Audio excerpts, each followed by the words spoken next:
أعوذ بالله من الشيطان الرجيم بسم الله الرحمن الرحيم ووصينا الإنسان بوالديه حملته أمه وهنا على وهن وفصاله في عامين أن اشكر لي ولوالديك إلي المصير وإن جاهداك على أن تشرك بي ما ليس لك به علم فلا تطعهما وصاحبهما في الدنيا معروفا واتبع سبيل من أناب إلي ثم إلي مرجعكم فأنبئكم بما كنتم تعملون يا بني إنها إن تك مثقال حبة من خردل فتكن في صخرة أو في السماوات أو في الأرض يأت بها الله إن الله لطيف خبير صدق اللہ العظیم۔ ان آیات کا لفظی ترجمہ ہے وَوَصَّيْنَا الْإِنسَانَ بِوَالِدَيْهِ۔ اللہ تعالیٰ فرما رہے ہیں ہم نے انسان کو تاکید کی ہے اپنے والدین کا خیال رکھنے کی، اپنے والدین کے ساتھ اچھا سلوک کرنے کی ہم نے انسان کو تاکید کی ہے۔ حملتہ امہ وہنا علی وہن، کہ ماں نے اس کو اٹھایا بوجھ پر بوجھ، وفصالہ فی عامین، اور اس کا دودھ چھڑانا ہے 2 سال میں، اور پھر اس کے ساتھ ساتھ ہم نے انسان کو حکم دیا انشکر لی ولوالدیک، کہ انسان تم میرا بھی شکر ادا کر اور اپنے والدین کا بھی شکر ادا کر، الی المصیر، اور میری ہی طرف لوٹ کے آنا، وَإِنْ جَاهَدَاكَ عَلَىٰ أَن تُشْرِكَ بِهِ مَا لَيْسَ لَكَ بِهِ عِلْمٌ، اور اے انسان اگر تجھے وہ مجبور کریں اس بات پر، یعنی تیرے والدین دونوں تجھے مجبور کریں کہ میرے ساتھ ایسی چیز کو شریک کر جس کا تجھے علم نہیں، فَلَا تُطِعْهُمَا، بس ان کی بات نہیں ماننی، یعنی اگر اللہ کی مخالفت یا اللہ کی نافرمانی کا حکم دیں پھر والدین کی بات نہیں ماننی۔ وَصَاحِبْهُمَا فِي الدُّنْيَا مَعْرُوفًا،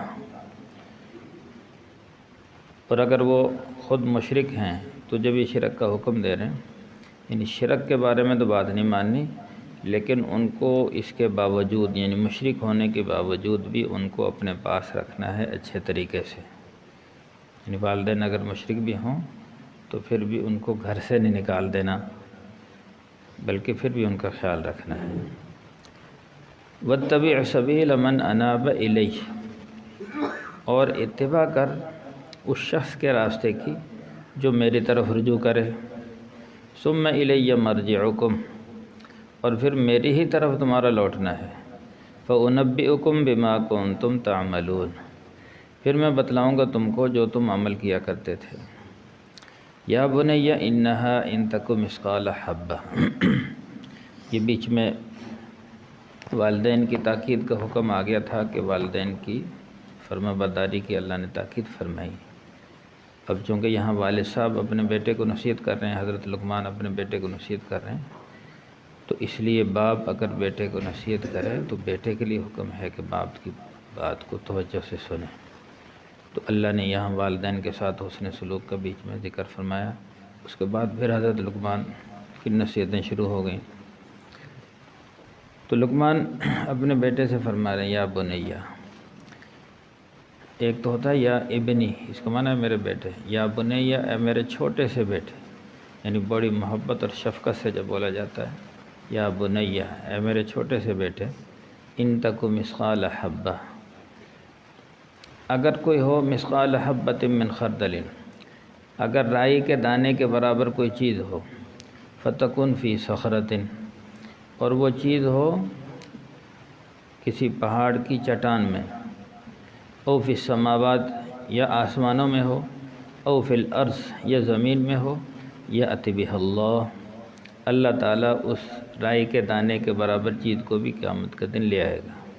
ان اللہ لطیف خبیر، بے شک اللہ تعالیٰ باریک بین ہے اور ہر چیز کی خبر رکھنے والا ہے۔ یہ ان آیات کا لفظی ترجمہ ہے۔ پہلی آیت میں اللہ تعالیٰ نے والدین کے ساتھ حسن سلوک کا حکم دیا۔ سب سے پہلے تو یہ بتلایا کہ والدین کو اپنے بچوں کی تربیت کرنی چاہیے، والدین کو چاہیے کہ جیسے حضرت لقمان نے اپنے بیٹے کو نصیحت کی اور ان کو سمجھایا، سب سے پہلے توحید کی تعلیم دی، یا بنی لا تشرک باللہ، اے میرے بیٹے اللہ کے ساتھ کسی چیز کو شریک نہ کر، ان الشرک لظلم عظیم، بے شک جو شرک ہے یہ بہت بڑا ظلم ہے۔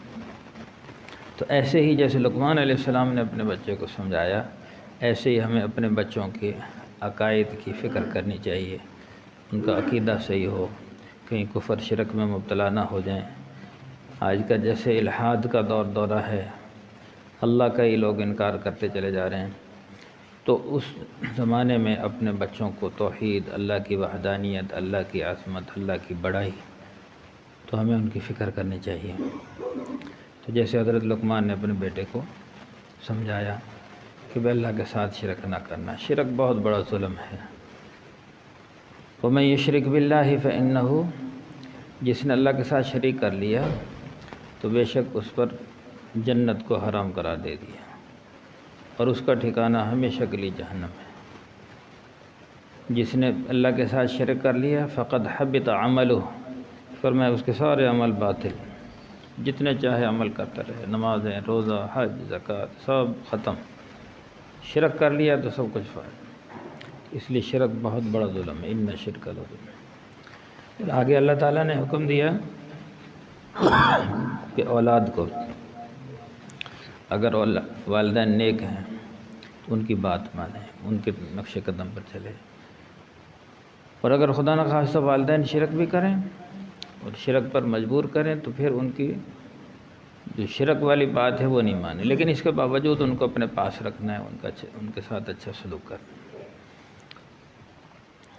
قرآن کی دوسری آیت میں وَقَضَىٰ رَبُّكَ أَلَّا تَعْبُدُوا إِلَّا إِيَّاهُ وَبِالْوَالِدَيْنِ إِحْسَانًا، کہ اللہ تعالیٰ نے یہ فیصلہ کر لیا ہے کہ عبادت تو صرف اللہ کی ہوگی، فرمانبرداری اللہ کی، اور اللہ کے بعد جو اطاعت ہے سب سے زیادہ یعنی حسن سلوک کے حقدار ہیں وہ والدین ہیں۔ وَبِالْوَالِدَيْنِ إِحْسَانًا۔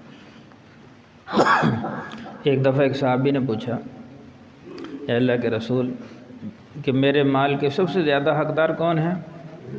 فرمایا تیرے والدین، کہ والدین پر اپنا مال خرچ کرے۔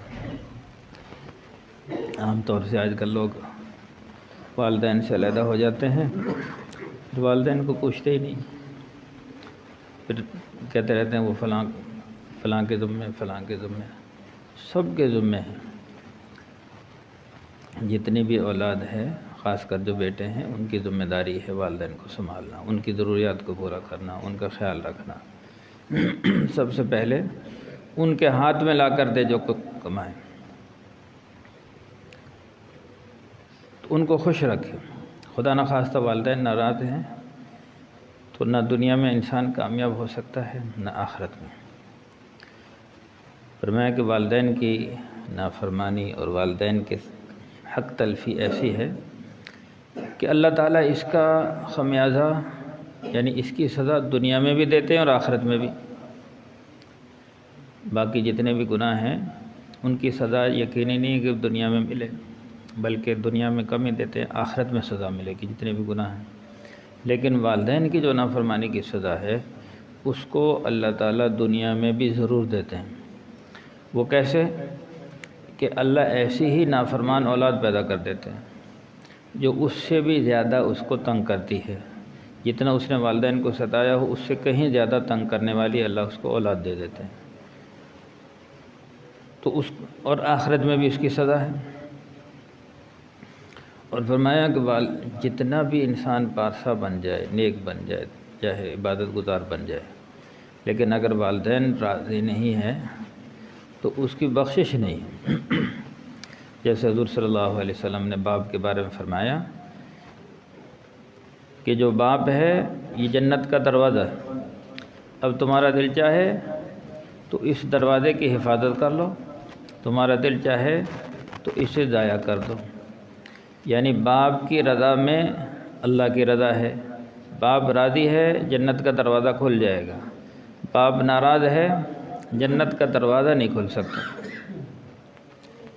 جنت کا دروازہ نہیں کھلے گا، اس لیے باپ کو راضی کرنا بہت ضروری ہے۔ اور اسی طرح فرمایا جو ماں ہے، پھر باپ کے بارے میں ایک اور فرمایا، حضور صلی اللہ علیہ وسلم نے فرمایا کہ انسان اپنے باپ کے چہرے کی طرف محبت سے دیکھے، اپنے باپ کو محبت سے دیکھے کہ بھی دیکھو میرا ابا جان ہے، انہوں نے میرے لیے کیا کچھ قربانیاں دیں، مجھے لکھایا پڑھایا میرے، تو صرف محبت سے دیکھنے سے ہی فرمایا مقبول حج کا ثواب ملے گا، مقبول حج کا ثواب۔ اب صحابہ کرام نے عرض کی اللہ کے رسول، باپ ہر وقت گھر میں ہوتا ہے تو بیٹا دن میں 100 دفعہ اپنے ابے کی زیارت کر لے، تو حضور صلی اللہ علیہ وسلم نے فرمایا اللہ کے خزانے میں کمی کوئی نہیں، اللہ 100 حجوں کا ثواب عطا فرما دے گا، اللہ کے خزانے میں کمی کوئی نہیں۔ اس طرح ماں کے بارے میں فرمایا کہ ماں کے قدموں کے نیچے جنت ہے۔ اب ماں راضی ہے، یعنی قدموں کے نیچے جنت کا مطلب یہ ہے کہ ماں خوش ہے تو جنت مل جائے گی، اگر ماں ناراض ہے جنت نہیں ملے گی۔ جیسے ایک صحابی رسول ہیں لیکن ماں ناراض ہو گئی، آخری وقت آیا زبان پہ کلمہ نہیں جاری ہو رہا، بڑی کوشش کی کلمہ نہیں جاری ہو رہا، حضور صلی اللہ علیہ وسلم کو اطلاع دی گئی، آپ علیہ السلام تشریف لائے، حضور صلی اللہ علیہ وسلم نے کلمہ پیش کیا۔ دیکھو کتنی بڑی ہستی، حضور صلی اللہ علیہ وسلم کلمہ پڑھا رہے ہیں لیکن اس کی زبان سے کلمہ نہیں جاری ہو، تو حضور صلی اللہ علیہ وسلم نے فرمایا لگتا ہے اس کی ماں اس سے ناراض ہے۔ پوچھا تیری ماں تو ناراض نہیں؟ ان کا ہاں میری ماں مجھ سے ناراض ہے، وہ مجھ سے نہیں بات کرتی۔ حضور نے فرمایا پھر تو تیری بخشش نہیں ہے، جتنے چاہے اعمال کر لے، صحابی رسول ہے، جتنے بھی اعمال ہیں، ماں ناراض ہے تیری بخشش نہیں ہے۔ ماں کو بلایا گیا تو پوچھا بھی تو اس سے کیوں ناراض ہے؟ تو ماں کہنے لگی کہ یہ اتنی یعنی بدتمیزی سے بات کرتا ہے کہ میرا کلیجہ چیر کے رکھ دیتا ہے۔ عام طور سے آج کل بچے جو ہیں والدین کے ساتھ اور کوئی گستاخی نہ کریں، اونچا بولنا ان کے سامنے یہ بھی گستاخی ہے۔ قرآن میں فرمایا وَلَا تَقُلْ لَهُمَا اُفْ وَلَا تَنْهَرْهُمَا، ان کو اف تک نہ کہو، ان کو ڈانٹو نہ، بات بھی کرنی ہے۔ وَقُلْ رَبِّ وَاخْفِضْ لَهُمَا جَنَاحَ الذُّلِّ مِنَ الرَّحْمَةِ، شفقت کے ساتھ اپنے بازو ان کے سامنے جھکا دو، یعنی عاجز بن کے رہو ان کے سامنے، جیسے استاد کے سامنے شاگرد عاجز بن کے رہتا ہے، یا اپنے کسی افسر کے سامنے کوئی جونیئر عاجز بن کے رہتا ہے۔ ان کے لیے افسر نہ بنو بلکہ ان کے لیے ملازم کی حیثیت سے وَاخْفِضْ لَهُمَا، اللہ نے خود ہدایت دی قرآن، وَاخْفِضْ لَهُمَا جَنَاحَ الذُّلِّ مِنَ الرَّحْمَةِ، یعنی شفقت کی وجہ سے اپنے بازو جھکا دو۔ وَقُلْ رَبِّ ارْحَمْهُمَا كَمَا رَبَّيَانِي صَغِيرًا، اور اپنے بچپن کو یاد کرو کہ اللہ ان پر رحم فرما جیسے بچپن میں انہوں نے ہمارے ساتھ کتنی شفقت کا معاملہ فرمایا تھا۔ والدین اپنے اولاد کے لیے کتنی قربانی دیتے ہیں، جب بچپن میں جب تک بچہ سوئے نہ ماں جاگتی رہتی ہے، ساری رات جاگنا پڑے اسے جاگتی ہے، جب تک بچہ نہیں سوئے گا وہ نہیں سوئے گی، اس کو سلا کے بیٹھی رہتی ہیں، تو کتنی قربانیاں دیتی ہیں۔ تو اب ان قربانی کا صلہ یہ ہے کہ ان کے ساتھ محبت سے، ادب سے، پیار محبت سے بات کی جائے۔ تو ماں کہنے لگی یہ میرے ساتھ بدتمیزی سے بولتا تھا، اس لیے میں اسے نہیں معاف کروں گی۔ تو حضور صلی اللہ علیہ وسلم نے فرمایا کیا تو یہ پسند کرے گی کہ ہم بہت سارا ایندھن اکٹھا کر کے لائیں اور تیری آنکھوں کے سامنے تیرے بیٹے کو آگ میں ڈال دیں؟ اب ماں کی ممتا جاگی، ان کا یہ تو میں نہیں پسند کروں گی، میری آنکھوں کے سامنے میرا بچہ جل جائے۔ حضور صلی اللہ علیہ وسلم نے فرمایا اگر تو نے اس کو معاف نہ کیا تو یہ چونکہ اس کا آخری وقت ہے تو یہ آگ میں جائے گا سیدھا۔ جب تو اپنے سامنے اس کو جلنا پسند نہیں کرتی تو پھر یہ یعنی جہنم میں جا رہا ہے۔ تو پھر ماں نے اس کو معاف کر دیا، جیسے ہی معاف کیا پھر اس کی کلمہ پیش کیا گیا تو فوراً اس کی زبان پر کلمہ جاری ہو گیا۔ تو یہ ہے والدین کے حقوق۔ عام طور سے ہوتا یہ ہے اس لیے اللہ نے قرآن میں فرمایا قل رب ارحمہما کما ربیانی صغیرا، کہ اللہ نے ایک تو بچپن یاد دلایا، ایک تو ان کے لیے دعا کرو رب ارحمہما، اے اللہ ان پر رحم فرما، ساتھ ہی اللہ نے بچپنا یاد دلایا، اے اللہ ایسے رحم اور شفقت فرما جیسا انہوں نے مجھے بچپن میں پالا۔ انسان کا، ہر انسان کا بچپن یاد دلایا کہ ماں باپ اپنے والدین سے کتنی محبت کرتے ہیں۔ ایک واقعہ لکھا ہوا ہے، ایک آدمی تھا اپنے صحن میں بیٹھا ہوا تھا، اس کا چھوٹا بچہ ابھی بولنا سیکھ رہا تھا، تو اس بچے کے ساتھ بیٹھا ہوا تھا، تو ایک دیوار پر کوا آ کر بیٹھ گیا۔ تو بچے نے پوچھا ابو یہ کیا ہے؟ ان کا بیٹا کوا ہے۔ پھر دوبارہ پوچھا، پھر بتایا بیٹا یہ کوا ہے، یہاں تک کہ 25 دفعہ اس نے پوچھا 20 یا 25 دفعہ، تو ہر دفعہ یہی شفقت سے جواب دیتے رہا۔ لیکن وہ سمجھدار تھا، اس نے اپنی ڈائری میں لکھ لیا بے فلاں وقت فلاں تاریخ کو میرے بیٹے نے مجھ سے کوے کے بارے میں 25 دفعہ سوال کیا اور میں نے 25 دفعہ محبت سے اس کو جواب دیا۔ وقت گزر گیا، گزرتے گزرتے ہوا یہ کہ بیٹا کڑیل جوان ہو گیا، والد صاحب بوڑھے ہو گئے، بوڑھے ہوتے ہوتے نظر کمزور ہو گئی، تو وہی گھر تھا، وہی صحن تھا، والد صاحب وہاں بڑھاپے کی وجہ سے لیٹے ہوئے تھے، نظر بہت کم آتا تھا۔ دیوار پر کوا آ کر بیٹھ گیا، تو والد صاحب نے پوچھا بیٹے یہ دیوار پر کیا چیز بیٹھی ہے؟ ان کا یہ کوا ہے۔ تو ایک دفعہ تو بتا دیا، دوبارہ پھر پوچھ لیا انہوں نے بھی یہ کیا چیز ہے۔ جب دوبارہ پوچھا تو بیٹا سختی سے بولا ابھی تو آپ کو نظر نہیں آتا، میں نے بتایا نہیں ہے یہ کوا ہے۔ تو پھر جب تیسری دفعہ سوال کیا تو بیٹا سخت ناراض ہوا، ڈانٹنے لگا کہ میرا وقت ضائع نہ کرو، میرا دماغ نہ کھاؤ، اب میں کتنی دفعہ تجھے بتاؤں گا۔ تو جب یہ کہا تو اس نے بیٹے سے کہا کہ بیٹے فلاں جگہ میری ڈائری رکھی ہے، وہ ذرا اٹھا کے لاؤ۔ تو وہ ڈائری منگوائی، پھر کہا یہاں سے یہ صفحہ ذرا پڑھو۔ جب پڑھنا شروع کیا تو اس میں لکھا ہوا تھا کہ میرے بیٹے نے کوے کے بارے میں مجھ سے 25 دفعہ سوال کیا، میں ہر دفعہ محبت سے جواب دیتا رہا، لیکن آج میں نے تیسرا سوال کر لیا تو بیٹے نے مجھے ڈانٹا ہے۔ تو یہ ہے کہ اللہ نے بچپنا یاد دلایا کہ ماں باپ کہ بچے کتنی ہی بڑی غلطی کر لیں لیکن ماں باپ بڑی نرمی سے محبت سے ان کو سمجھاتے ہیں، لیکن والدین سے ذرا سی غلطی ہو جائے تو ان کو ڈانٹنا شروع کر دیتے ہیں، جبکہ حکم یہ ہے کہ بچہ غلطی کرے تو والدین کو ڈانٹنے کا حکم ہے، لیکن ماں باپ غلطی کریں جتنی چاہے بڑی غلطی کریں تو فرمایا ولا تنہرہم، ان کو نہ ڈانٹو۔